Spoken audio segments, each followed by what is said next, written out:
Bismillahirrahmanirrahim.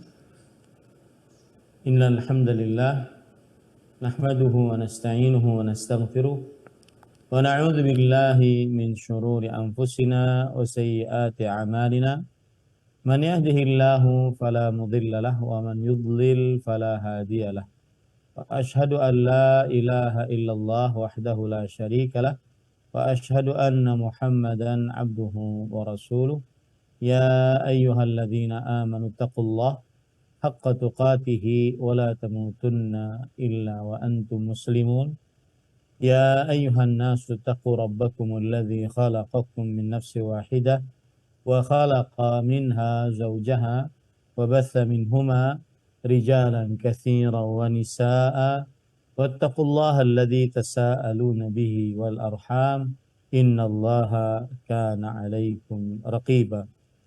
Ya ayyuhalladzina amanu taqullaha wa qulu qawlan sadida yuslih lakum a'malakum wa yaghfir lakum dhunubakum wa man yuti'illaha wa rasulahu faqad faza fawzan 'azima. Amma ba'd, fa inna asdaqal hadits kitabullah wa ahsanal hadi hadi Muhammadin sallallahu alaihi wa ala alihi wasallam wa syarrul umuri muhdatsatuha wa kullu muhdatsatin bid'ah wa kullu bid'atin dhalalah wa kullu dhalalatin finnar.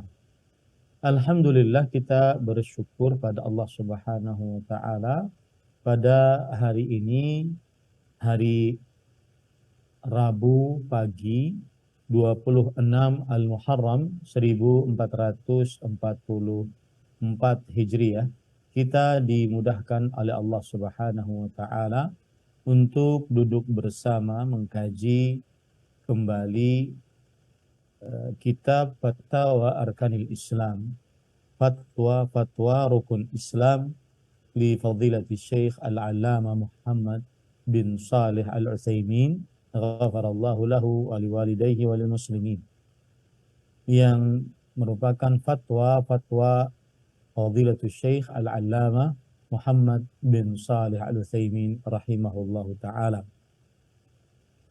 Salawat dan salam semoga selalu Allah berikan kepada Nabi kita Muhammad sallallahu alaihi wa ala alihi wasallam, pada keluarga beliau, para sahabat, serta orang-orang yang mengikuti beliau sampai hari kiamat kelak. Dengan nama-nama Allah yang husna dan sifat-sifatnya yang ulia, kita berdoa, Allahumma inna nas'aluka ilman nafi'an wa rizqan tayyiban wa amalan mutaqabbala, Allahumma amin. Ahibati fillah, afanillah wa iyyakum, kaum muslimin yang saya cintai karena Allah, para pendengar Radio Hidayah 103.4 FM Pekanbaru Riau, yang semoga selalu dirahmati oleh Allah Subhanahu wa taala. Pada kesempatan kali ini kita membahas pertanyaan yang ke-37. Mal ilhadu fi asma'illahi ta'ala wa anwa'uhu. Yang artinya, apa itu sikap ilhad di dalam nama-nama Allah Subhanahu wa taala, dan juga apa macam-macamnya. Ilhad ini disebutkan oleh Allah Subhanahu wa taala di dalam Al-Qur'an, yaitu Allah Subhanahu wa taala berfirman, yulhiduna fi asma'ih wa dharul ladzina yulhiduna fi asma'i. Surat Al-A'raf ayat 180. Dan tinggalkanlah orang-orang yang berbuat ilhad dalam nama-nama Allah Subhanahu wa taala.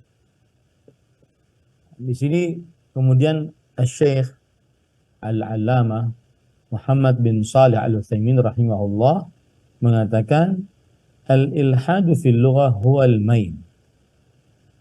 Kata ilhad secara etimologi adalah al-mail. Wa minhu qaulullah ta'ala, dan termasuk dari ayat yang menunjukkan kata ilhad yang bermakna al-mail, artinya menyimpang. Surat An-Nahl ayat 103. Lisanul ladzina yulhiduna ilaihi a'jami wa hadza lisanun arabiyyun mubin. Lisan yang mereka menyimpang kepadanya adalah lisan A'jam, bukan Arab. Sedangkan ini adalah lisan Arab yang nyata. Wa minhu al-lahdu fil qabr fa innahu summiya lahdan limailihi ila janibin minhu. Dan termasuk dari kata al-ilhad adalah al-lahd, di dalam kubur. Sesungguhnya liang lahat dinamakan liang lahat karena dia mail, condong, menyimpang ke sisi dari kuburan tersebut. Wala yu'raful ilhad illa bima'rifatil istiqamah. Dan tidak diketahui penyimpangan kecuali dengan mengetahui kelurusan. Li'annahu kama qila bidhiddiha tatabayyanul asya. Karena sebagaimana yang sering dikatakan oleh orang Arab, dengan kebalikannya akan jelas perkara-perkara. Fal istiqamatu fi babil asma'illahi wa sifatihi an nujriya hadhil asma'a was-sifati ala haqiqatiha al-la'iqati billahi azza wa jalla. Maka jalan yang lurus di dalam bab atau di dalam bab tentang nama-nama Allah dan sifat-sifatnya adalah menjalankan nama-nama dan sifat-sifat tersebut sesuai dengan hakikat yang cocok dengan Allah Subhanahu wa ta'ala, sesuai dengan hakikat yang layak dengan Allah Subhanahu wa ta'ala, min ghairi tahrifin wala ta'tilin wala takyifin wala tamtsilin, tanpa ada sikap perubahan, sikap penolakan, sikap menanyakan bagaimana, dan sikap memisalkan.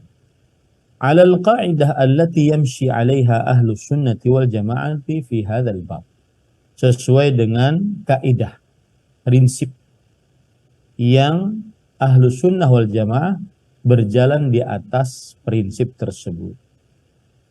Fa idza 'arabna al-istiqamata fi hadzal babi fa inna khilaf al-istiqamati huwa al-ilhad.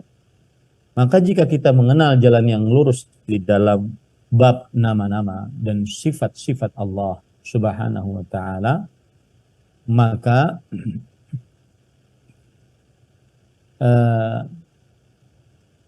penyelisihan terhadap jalan yang lurus ini, itulah yang disebut dengan ilhad. Itulah yang disebut dengan sikap ilhad. Waqad dzakara ahlul ilmi lil ilhadi fi asma'illahi ta'ala anwa'an yajma'uha an naqul huwal mailu biha amma yajibu i'tiqaduhu fiha. Dan para ulama rahimahumullahu ta'ala sudah menyebutkan sikap ilhad di dalam nama-nama Allah Subhanahu wa ta'ala, yang mana jika sikap tersebut dikumpulkan, yaitu dengan ucapan sikap menyimpang dari apa saja yang wajib diyakini di dalam nama-nama dan sifat-sifat Allah Subhanahu wa ta'ala.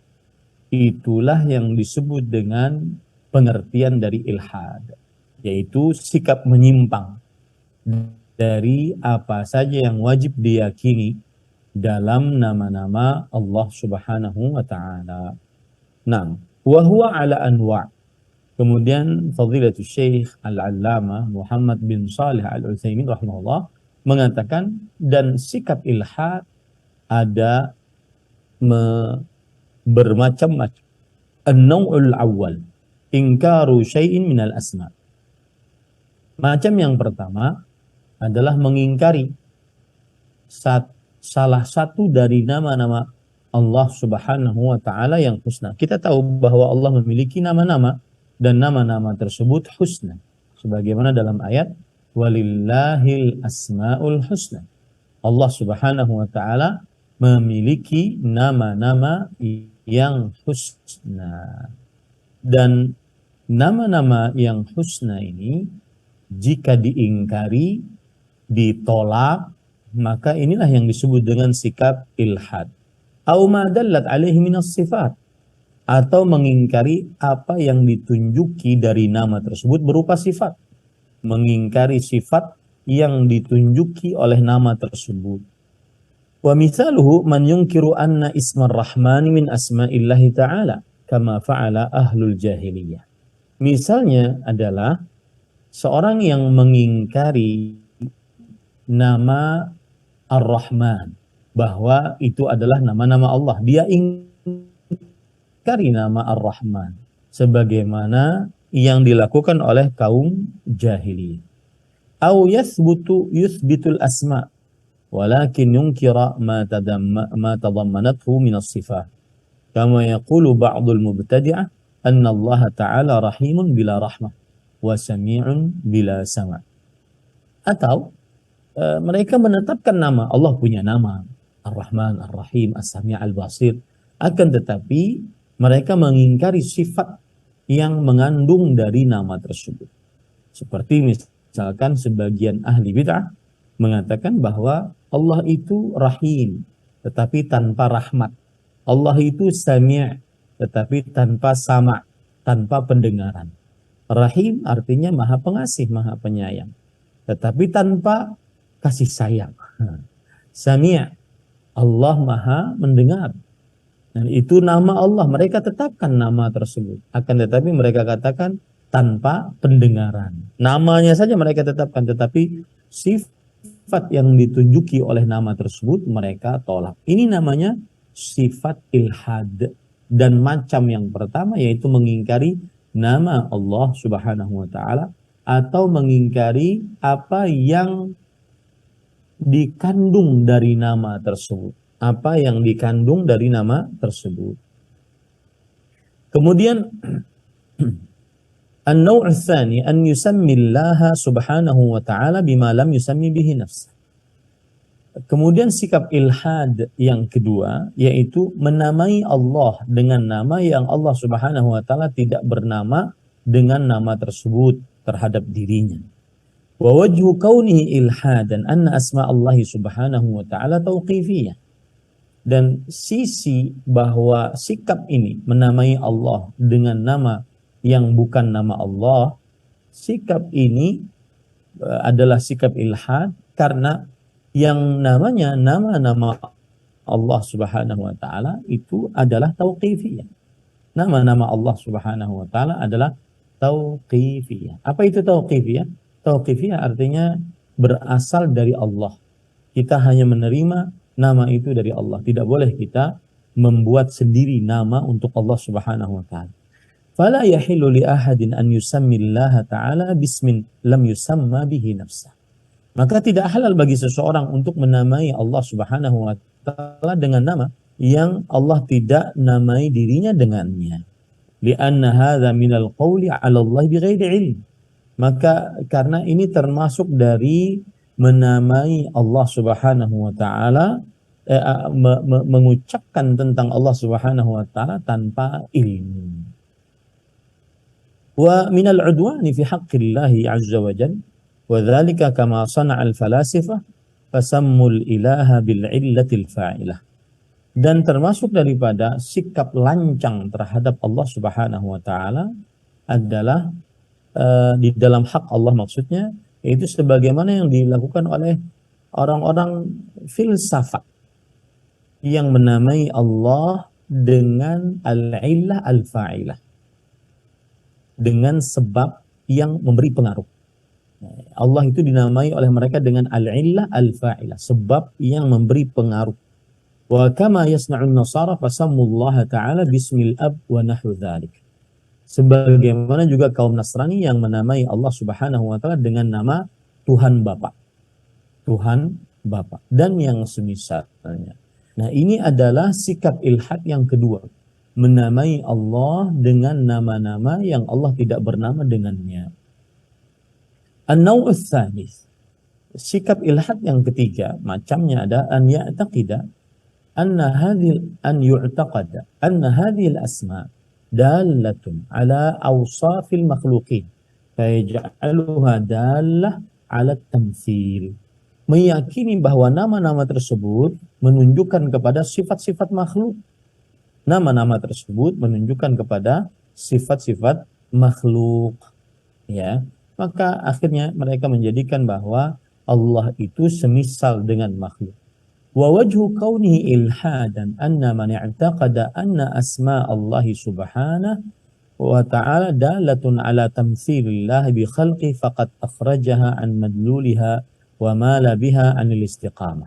Sisi bahwa meyakini nama-nama Allah Subhanahu wa taala menunjukkan kepada sifat makhluk, sisi bahwa itu adalah sikap ilhad, bahwa siapa yang meyakini bahwa nama-nama Allah Subhanahu wa taala menunjukkan kepada semisal dengan makhluk, maka berarti dia telah mengeluarkan dari jalan kelurusan. Dia telah keluar dari jalan kelurusan dan mengeluarkan dari apa yang ditunjuki dari nama-nama tersebut. Wa ja'ala kalam Allah wa kalam Rasulih sallallahu alaihi wasallam dalan 'alal kufr. Dan orang yang seperti ini menjadikan firman Allah atau sabda Rasul sallallahu alaihi wasallam menunjukkan kepada kekufuran. Lianna tamtsil Allah bi khalqihi kufr likaunihi takdziban liqaulillahi ta'ala laisa kamitslihi syai' wa huwas samiul alim. Kenapa? Karena kalau ada orang mengatakan bahwa ini nama Allah dan nama Allah ini menunjukkan kepada sifat yang semisal dengan sifat makhluk, maka ini berarti dia sudah secara tidak langsung menyatakan bahwa Al-Quran firman Allah dan sabda Rasul sallallahu alaihi wasallam menunjukkan kepada kekufuran. Kenapa? Karena memisalkan Allah dengan makhluk ini adalah kekufuran. Karena dia sudah mendustakan surat Asy-Syura ayat 11. Surat Asy-Syura ayat 11 yang berbunyi laisa kamitslihi syai'. Tidak ada yang semisal sesuatu pun dengannya dan dia adalah Maha mendengar, Maha melihat. Wa liqaulihi hal ta'lamu lahu samia, dan juga bertentangan dengan surat Maryam ayat 65. Apakah kamu mengetahui ada nama yang semisal dengan Allah Subhanahu wa taala? Nah, yang tidak ada.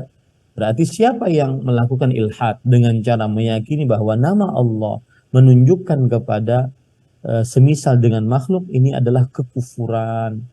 Karena ini menunjukkan bahwasanya dia memisalkan Allah dengan makhluk dan itu mendustakan apa yang ada dalam Al-Qur'an. Kemudian penulis mengatakan, qala Nu'aim ibnu Hammad al-Khuzai Syekhul Bukhari rahimahumullah, man syabbaha Allah bi khalqi faqad kafar wa man jahada ma wasafa Allah bihi nafsahu faqad kafar wa laysa fi ma wasafa Allah bihi nafsahu tashbih. Kata Nu'aim bin Hammad, ini adalah gurunya Imam Bukhari rahimahullah. Beliau mengatakan siapa yang menyerupakan Allah dengan makhluknya maka sungguh dia telah kafir. Dan siapa yang menolak apa yang Allah sifati untuk dirinya maka sungguh dia telah kafir. Dan tidak ada di dalam apa yang Allah sifati untuk dirinya penyerupaan dengan makhluk. Artinya jika Allah menyebutkan sifat untuk diri Allah atau nama untuk Allah, maka ini bukan berarti menyerupakan dengan makhluk. Ya. Baik. Kemudian an-naw'ur rabi', yang terakhir, an yushtaqqa min asma'illahi ta'ala asma'an lil asnam kashtiqaqil lata minal ilah wal uzza minal ajiz wa manat minal mannan. Sikap ilhad, sikap tidak lurus, sikap menyimpang yang kedua dalam nama-nama dan sifat-sifat Allah Subhanahu wa taala adalah mengambil dari nama Allah nama-nama untuk berhala. Mengambil dari nama Allah nama-nama untuk berhala. Seperti misalkan Al-Lata diambil dari kata Al-Ilah. Al-Lata nama berhala orang Arab musyrik. Wal-Uzza nama berhala kaum musyrikil Arab. Ya, diambil dari nama Al-Aziz. Manat diambil dari kata Al-Mannan. Nah, ini termasuk sikap ilhad, sikap tidak lurus, sikap menyimpang terhadap nama-nama dan sifat-sifat Allah Subhanahu wa taala. Wa wajhu qawnihi ilhadan anna asma Allah taala khassatun bihi. Sisi bahwa sikap yang keempat ini adalah sebuah ilhad, penyimpangan terhadap nama-nama Allah, bahwa nama-nama Allah Subhanahu wa taala khusus milik Allah. Fala yajuzu an tanqul al-ma'ani an tunqal al-ma'ani ad-dallah 'alayha hadhihi al-asma' ila ahadin min al-makhluqin liyu'tiya min al-ibadah ma la yastahiqqu illa Allah 'azza wa jalla. Hadhihi anwa'ul ilhad fi asma'illah ta'ala. Bahwa nama-nama Allah itu khusus milik Allah Subhanahu wa taala, maka tidak diperbolehkan untuk memindahkan makna-makna yang menunjukkan atasnya nama-nama tersebut kepada makhluk, ya, agar nanti makhluk tersebut mendapatkan ibadah yang tidak berhak untuk didapatkan kecuali oleh Allah Subhanahu wa taala. Ya.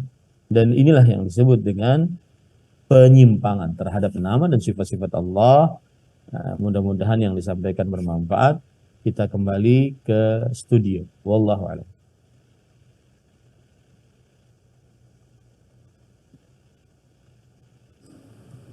Nah, demikian ikhwatal iman, a'azanillahu wa iyyakum dimanapun antum-antuna berada, yang semoga senantiasa dirahmati dan diberkahi oleh Allah Subhanahu wa taala. Demikian telah kita simak bersama pemaparan materi yang telah disampaikan oleh Ustaz di kesempatan yang berbahagia ini. Dan di sisa waktu yang ada kita buka sesi soal jawab buat ikhwatal iman yang ingin bertanya secara langsung di kesempatan yang berbahagia ini. Silakan hubungi kami di 08117530.000 ataupun juga bisa layangkan pertanyaan melalui pesan singkat di 081175454444 baik SMS maupun WhatsApp. Baik Ustaz, kita angkat penelpon pertama di kesempatan yang berbahagia ini. Naam, halo, assalamualaikum. Waalaikumsalam Abu. Dari siapa, di mana Ibu? Dari Sophia di Pekanbaru Abu. Naam, silakan dengan pertanyaannya Ibu. Assalamualaikum Ustaz. Waalaikumsalam warahmatullahi wabarakatuh. Di luar tema boleh ya Ustaz? Silakan Ibu. Gini Ustaz, Ana mau bertanya soal gaji karyawan yang tidak diambil gitu Ustaz. Jadi ada karyawan yang bekerja di toko Ana berhenti tidak sesuai dengan prosedur gitu Ustaz. Jadi dia meninggalkan aja pekerjaannya begitu Ustaz. Pertama ya alasannya karena dia sudah menikah, tapi sebelumnya dia udah ngomong kalau sudah menikah nanti akan tetap bekerja gitu. Tapi setelah itu dengan alasan sakit dan segala macam dia nggak datang-datang lagi gitu Ustaz. Jadi hari kerjanya itu ada sekitar 12 hari gitu Ustaz. Jadi gajinya tetap anak keluarkan, cuma dia setelah dihubungi suruh ambil gaji atau datang baik-baik gitu nggak mau gitu Ustaz. Jadi bagaimana dengan gaji itu gitu Ustaz? Rencana Ana mau kasihkan ke adik kandung Ana laki-laki yang tidak bekerja gitu Ustaz. Apa boleh seperti itu gitu Ustaz? Itu aja Ustaz, mohon penjelasannya Ustaz. Jazakallahu khairan. Assalamualaikum warahmatullahi wabarakatuh. Waalaikumsalam warahmatullahi wabarakatuh. Naam Ustaz. Bismillah, walhamdulillah, wassalatu wassalamu ala rasulillah wa ala alihi wa ashabihi wa man wala, amma ba'd. Ini sesuai dengan kesepakatan al-muslimuna ala syuruti, seorang muslim sesuai dengan kesepakatannya. Maka apabila ada hak-hak dari pemilik perusahaan yang mempekerjakan pekerja tersebut yang masih belum tertunaikan, berhak dia untuk memanggilnya. Kalau seandainya dia sudah menunaikan, maka dipanggil hanya untuk beradab sehingga urusan kita selesai. Karena jangan sampai perpisahan ada kezaliman. Ya, man kanat 'indahu madlamatun li akhi falyatahallal minhu al-yawm. Siapa yang mempunyai kezaliman untuk saudaranya dalam harta, dalam kehormatan atau apapun, maka hendaklah dia minta halal. Jadi kalau seandainya ada hak-hak yang belum tertunaikan dari salah satu di antara kedua belah pihak, maka wajib untuk menyelesaikannya al-muslimuna ala syurutihim. Wallahu a'lam. Nah, terima kasih jawaban dan nasihat dari Ustadz. Mudah-mudahan dapat dipahami oleh ibu yang bertanya di kesempatan yang berbahagia ini. Baik Ustadz, kita angkat kembali penelpon di kesempatan yang berbahagia ini. Nah, terputus. Silakan buat sahabat hidayah yang ingin bertanya secara langsung di kesempatan yang berbahagia ini di 08117530.000. Nah, kita angkat Ustadz. Halo, assalamualaikum. Waalaikumsalam. Dari siapa, di mana Ibu? Dari pendengar setia Pekanbaru. Iya, silakan dengan pertanyaannya Ibu. Assalamualaikum Ustaz. Waalaikumsalam warahmatullahi wabarakatuh. Waalaikumsalam. Ini tentang apa nih Ustaz? Tentang menukar niat namanya Ustaz. Menukar niat. Menukar niat. Saya biasanya setiap menerima pensiun, saya sedekah ke musola. Jadi sekarang anak saya ada yang berdua yang tidak bekerja, maksudnya tidak lancar kerjanya, saya si A dengan si B. Jadi bagaimana yang saya niatkan ke musola itu saya pindahkan kepada anak saya. Jadi rencana mau saya ganti, misalnya bulan ini untuk si A, bulan besok untuk si B. Itu boleh tuh Ustaz. Baik. Terima kasih Ustaz. Assalamualaikum warahmatullahi wabarakatuh. Waalaikumsalam warahmatullahi wabarakatuh. Nah, Ustaz. Bismillah, walhamdulillah, wassalatu wassalamu ala rasulillah wa ala alihi wa ashabihi wa man wala, amma ba'd. Maka ini sesuai dengan hadis Rasul sallallahu alaihi wasallam, innamal a'malu binniyat. Sesungguhnya amalan tergantung niatnya. Jika dia meniatkan untuk sebuah niat, maka diperbolehkan selama itu tidak melanggar kesepakatan yang sudah ditetapkan di antara kedua belah pihak kalau seandainya ada hak antar sesama muslim. Tapi kalau seandainya di antara hamba dengan Allah, maka innamal a'malu binniyat. Amalan tergantung niatnya. Wallahu a'lam. Nah, terima kasih jawaban dan nasihat dari Ustaz. Mudah-mudahan dapat dipahami oleh ibu yang bertanya di kesempatan yang berbahagia ini. Baik, kita beralih ke pesan singkat yang telah masuk nih Ustaz. Assalamualaikum warahmatullahi wabarakatuh Ustaz. Waalaikumsalam warahmatullahi wabarakatuh. Afwan, izin bertanya di luar tema Ustaz, apakah halal bagi wanita muslimah untuk memakai bulu mata palsu Ustaz? Mohon nasihatnya Ustaz, jazakumullah khairan. Nah, Ustaz. Bismillah, walhamdulillah, wassalatu wassalamu ala rasulillah wa ala alihi wa ashabihi wa man walah, amma ba'd. Asal hukumnya dia halal untuk kecantikan asalkan tidak permanen. Permanen karena di dalamnya merubah ciptaan Allah Subhanahu wa taala. Kemudian juga halal jika tidak ada penipuan. Jika ada penipuan seperti misalkan seorang perempuan ingin dilamar, seorang perempuan ingin dinazar, dilihat bentuknya oleh calon suaminya, maka dia memperlihatkan diri apa adanya. Akan tetapi kalau seandainya dia untuk berhias di hadapan suaminya, maka ini tidak mengapa, asalkan tidak permanen, karena permanen merubah ciptaan Allah. Allah Subhanahu wa taala menceritakan tentang salah satu trik iblis, al-mughayyirati khalqillah, yaitu seorang yang wanita-wanita yang merubah ciptaan Allah Subhanahu wa taala. Maka ini mendapat laknat dari Allah Subhanahu wa taala. Wallahu a'lam. Nah, terima kasih jawaban dan nasihat dari Ustaz. Mudah-mudahan dapat dipahami oleh sahabat hidayah yang bertanya melalui pesan singkat di kesempatan yang berbahagia ini. Baik, berikutnya kami undang Anda semuanya, Ikhwatal Iman yang ingin bertanya secara langsung di 08117530.000 ataupun juga bisa layangkan pertanyaan melalui pesan singkat di 081175454444. Baik Ustaz, kita angkat pertanyaan dari pesan singkat yang telah masuk nih Ustaz. Assalamualaikum warahmatullahi wabarakatuh Ustaz. Assalamualaikum warahmatullahi wabarakatuh. Mau bertanya, jika tamu sepupu kita terus tiap minggu itu bisa datang 3-4 kali seminggu, apa kita tetap juga menjamu dengan baik atau biasa saja Ustaz? Mohon nasihatnya Ustaz, jazakumullah khairan. Nah, Ustaz.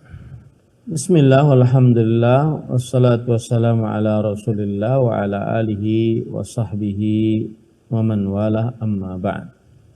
Hukum tamu yang senantiasa datang tiba-tiba.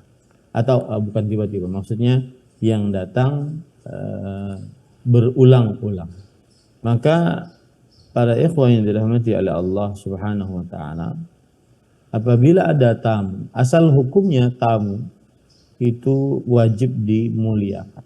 Rasul sallallahu alaihi wasallam bersabda, la yu'minu ahadukum, dalam hadis Rasul sallallahu alaihi wasallam, man kana yu'minu billah wal yaumil akhir falyukrim dhaifahu.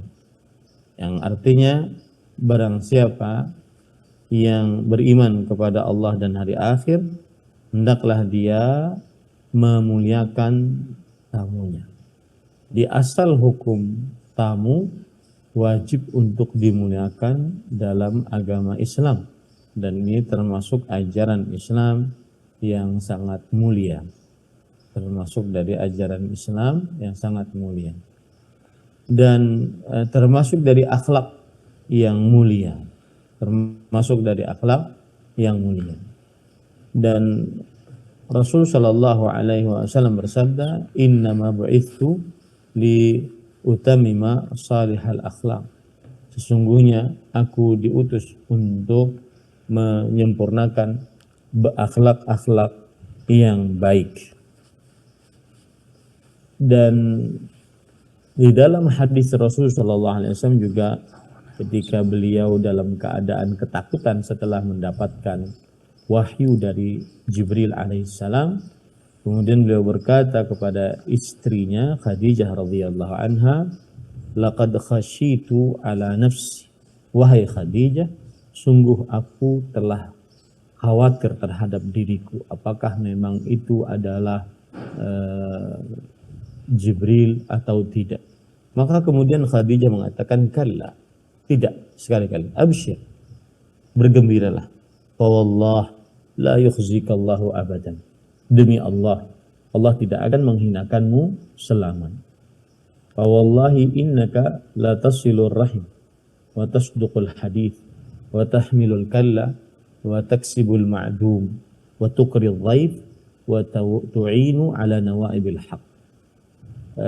Sesungguhnya engkau seorang yang selalu menyambung hubungan rahim, berkata jujur, kemudian menanggung beban, kemudian memberikan kepada orang yang kekurangan, memuliakan tamu, dan menolong orang-orang yang memperjuangkan kebenaran. Ini menunjukkan bahwasanya asal hukum tamu, siapapun dia, datangnya kapanpun, maka hendaklah dimuliakan. Begitu juga dalam hadis Rasul Shallallahu Alaihi Wasallam, wa inna li zawrika alaika haqqan, yang artinya, dan sesungguhnya siapa yang mengunjungimu itu adalah memiliki hak, yang mengunjungimu adalah memiliki hak.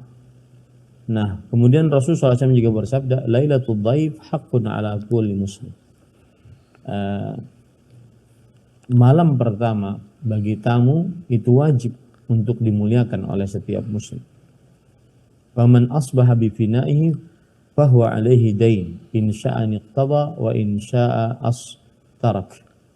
Kalau seandainya dia sampai tidak dapat bermalam, kemudian tinggal di depan halaman si yang pemilik rumah yang ingin ditamui tersebut, maka dia berarti memiliki hutang kepada tamu tersebut. Jika si tamu ingin menagih hutangnya, maka itu boleh. Jika ingin tidak menagih, maka itu juga boleh. Rasul sallallahu alaihi wasallam juga bersabda, in nazaltum biqaumin fa amirru lakum bima yanbaghi lidhaif faqbalu fa in lam yaf'alu fakhudhu minhu haqqa dhaif alladhi yanbaghi lahu. Jika kalian singgah di sebuah tempat, maka jadikan di antara kalian seorang pemimpin yang dia bisa mengambil hak tamu darinya. Dan kalau seandainya diberi hak tamu, maka ambillah. Kalau mereka tidak memberi, maka ambillah dari mereka hak tamu yang baik, yang selayaknya mereka harus kerjakan. Ini semua menunjukkan bahwasanya seorang muslim wajib untuk memuliakan tamu. Nah, sekarang yang jadi masalah adalah tamunya ini kerabat dekat, sepupu misalkan. Meskipun dia bukan rahim, tapi dia kerabat dekat karena anak paman atau anak bibi. Datangnya setiap hari ataupun setiap 2 hari sekali, setiap 3 hari sekali ke rumah kita. Maka ini bagaimana? Maka jawabannya selama dia belum sebagai penghuni rumah tersebut dan dia masih sebagai tamu, maka muliakanlah. Tapi tentunya yang bertamu sesekali berbeda dengan bertamu setiap hari atau 2 hari sekali atau 3 hari sekali. Wallahu a'lam. Nah, terima kasih jawaban dan nasihat dari Ustaz. Mudah-mudahan dapat dipahami oleh sahabat hidayah yang bertanya melalui pesan singkat di kesempatan yang berbahagia ini. Baik, berikutnya kita angkat penelpon di kesempatan yang berbahagia ini, Ustaz. Halo, Assalamualaikum. Waalaikumsalam warahmatullahi wabarakatuh. Dari siapa, di mana Ibu? Dari Umu Yusuf di Pekanbaru. Umu Yusuf di Pekanbaru. Silakan dengan pertanyaannya, Umu Yusuf. Assalamualaikum Ustaz. Waalaikumsalam. Waalaikumsalam warahmatullahi. Izin bertanya ya Ustaz. Ini kakak saya kan ada buka jualan di pinggir pantai Ustaz. Tapi yang jaga karyawannya. Terus alhamdulillah jualannya cukup laris Ustaz. Dan tetangga sebelah jualan mereka itu sepertinya iri dengan kakak saya ini Ustaz, karena pembeli ramai yang belanja ke tempat kakak saya. Kemudian tetangga jualannya itu seperti ada menaruhkan sesuatu di lapak kakak anak Ustaz. Bisa nggak tahu entah buhul-buhul gitu atau sejenis abu yang ditaburkan gitu Ustaz. Itu gimana solusinya Ustaz? Karena qadar Allah memang akhir-akhir ini jualan kakak anak sepi Ustaz, nggak seperti biasa. Kakak anak pun heran, kenapa ya gitu Ustaz. Baik, itu saja Bu. Juga kalau koron ya Ustaz. Assalamualaikum. Waalaikumsalam warahmatullahi wabarakatuh. Nah, Waalaikumsalam warahmatullahi wabarakatuh. Bismillah, walhamdulillah. Yang pertama kita harus lakukan adalah pertama introspeksi diri, muhasabah terhadap Allah Subhanahu wa taala. Apakah hak-hak Allah Subhanahu wa taala kita sudah jalankan? Karena konsep dalam berdagang cuma 2. Yang pertama, ittaqullah. Bertakwalah kepada Allah, perbaiki hubungan dengan Allah Subhanahu wa taala. Kemudian yang kedua, wa ajmilu fit talab. Dan perbaguslah usaha. Nah, ini termasuk daripada muhasabah, introspeksi diri. Apakah dagangan kita semakin berkurang kualitasnya, ataukah ada sesuatu dari sikap kita terhadap pelanggan, pembeli, dan semisal. Nah, kemudian kalau seandainya tadi dikatakan seperti ada yang meletakkan, maka yang pertama kita tidak boleh bersuudzon terhadap sesama muslim kecuali jika ada bukti. Ya, jika ada bukti. Al-bayyinah 'alal mudda'i wal yamin 'ala man ankar. Yang menuduh harus mendatangkan bukti. Jika cuma baru katanya, sepertinya, dan seterusnya, maka kita tidak bisa menuduh seorang muslim. Karena asal hukum seorang muslim adalah selamat. Kemudian yang ketiga, yang keempat, kalau seandainya memang terdapat praktek-praktek dari sihir, maka sikap yang paling baik adalah meruqyah dirinya. Ya, kemudian membacai Al-Quran di warungnya, baik itu Al-Fatihah, Al-Baqarah, Al-Ikhlas, Al-Falaq, An-Nas. Dan yang lebih utama lagi, praktek-praktek tersebut jika didapatkan maka dibakar. Sebelumnya diruqyah dahulu, baru setelah itu dibakar sehingga hilang bekas dari dari sihir tersebut. Wallahu a'lam. Satu lagi pertanyaan terakhir. Nah, Ustaz, terima kasih jawaban dan nasihat dari Ustaz. Mudah-mudahan dapat dipahami oleh Ibu Umu Yusuf yang bertanya di kesempatan yang berbahagia ini. Baik nih Ustaz, kita angkat satu pertanyaan terakhir dari pesan singkat saja nih Ustaz. Assalamualaikum warahmatullahi wabarakatuh Ustaz. Waalaikumsalam warahmatullahi wabarakatuh. Baik, pertanyaan di sini sebatas apa hukumnya istri mengambil uang suami tanpa izin karena tahu uang tersebut adalah untuk persiapan suami beli rokok, Ustaz. Kemudian sedangkan jatah uang belanja rumah dari suami sebenarnya tidak cukup. Kami memiliki 4 orang anak dan 3 yang sudah bersekolah dan rumah masih sewa dengan penghasilan suami yang minim. Dan bolehkah istri pelit ke suami karena suami suka minta uang istri untuk beli rokok. Alhamdulillah istri punya pendapatan sendiri dari hasil terima jasa menjahit di rumah. Istri pengennya uang pendapatannya untuk kebutuhan sekolah anak-anak, bukan untuk kebutuhan rumah tangga. Mohon nasihatnya Ustaz, jazakumullah khairan. Nah, Ustaz. Bismillah, walhamdulillah, wassalatu wassalamu ala rasulillah wa ala alihi wa ashabihi wa man walah, amma ba'd. Jika seorang suami tidak menafkahi istrinya atau anak-anaknya dengan nafkah yang wajib, maka boleh bagi istri untuk mengambil harta suami yang mencukupi keperluan istri dan keperluan anaknya dengan ma'ruf. Hal ini berdasarkan hadis dari Aisyah radhiyallahu anha bahwa Hindun binti Utbah bertanya, radhiyallahu anha bertanya, ya Rasulullah, inna Aba Sufyan rajulun syahih wa laysa yu'tini ma yakfini wa waladi illa ma akhadtu minhu wa huwa la ya'lam. Wahai Rasulullah, sesungguhnya Abu Sufyan adalah seorang laki-laki yang bakhil dan tidak memberikan kepadaku apa yang cukup bagiku dan untuk anak-anakku, kecuali yang aku ambil darinya dalam keadaan dia tidak mengetahui. Lalu Rasulullah SAW bersabda, khudhi ma yakfiki wa waladaki bil ma'ruf, ambillah apa yang cukup untuk keperluanmu dan anakmu dengan cara yang baik. Nah, Imam Asy-Syaukani rahimahullah ketika mengomentari hadis ini, wal haditsu fihi dalilun ala wujubi nafaqati zauja ala zaujiha. Hadis ini menunjukkan bahwa wajib menafkahi istri atas suami, wa huwa mujma'un alaihi kama salaf, ala wa ala wujubi nafqatil walad ala al-ab. Dan ini adalah disepakati, menafkahi istri dan menafkahi anak. Ini disepakati oleh para ulama rahimahumullahu ta'ala. Baik. Sekarang yang jadi masalah adalah apabila di dalam pertanyaan tadi yang saya tangkap,